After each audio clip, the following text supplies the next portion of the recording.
నెల్లూరు జిల్లా ముత్తుకూరు మండలం మోంతా తుఫాను ప్రభావం ఉన్న లోతట్టు ప్రాంతంలో నివాసం ఉంటున్న వారిని పురావాస కేంద్రాలకు తరలిస్తున్న అధికారులు.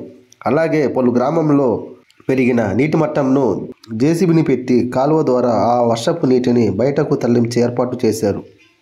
పైనాపురం, దెబ్బ మీద హరిజనవాడ మరియు చిన్న సంఘంకు చెందిన 37 మందిని పురావాస కేంద్రాలకు తరలించి నేల్టూరు గ్రామంతో పాటు పలు ముత్తుకూరు మండలంలో ఉన్న పునరావాస కేంద్రాలకు అందుతున్న వసతులను పర్యవేక్షించిన తహసీల్దారు స్వప్న మరియు Krishnapatnam port SI JP Srinivasa Reddy.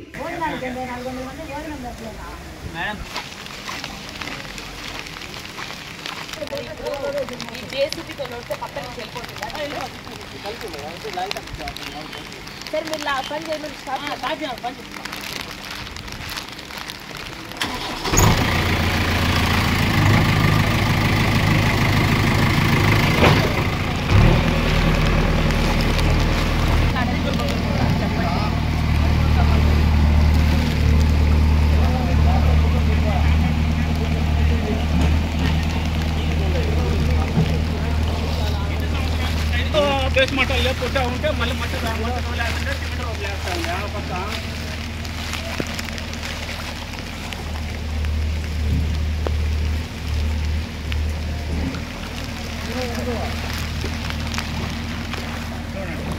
వాళ్ళు ఎంత హైట్ ఉంటే నీళ్ళు అంత గ్యాప్ మొత్తం పెట్టుకోలేదు, ఎక్కడెక్కడ అంతా మట్టుకోలేదు. అంటే మళ్ళీ ఒకసారి మళ్ళీ పోయి కంప్లైంట్ ఇస్తారు. మనం పిలిచాం, ఇప్పుడు నేను చెప్పాను చెప్తామమ్మా మీకు రూమ్స్ ఉన్నాయి అక్కడ ఏర్పాటు చేస్తామంటే వాళ్ళు రాలేదు.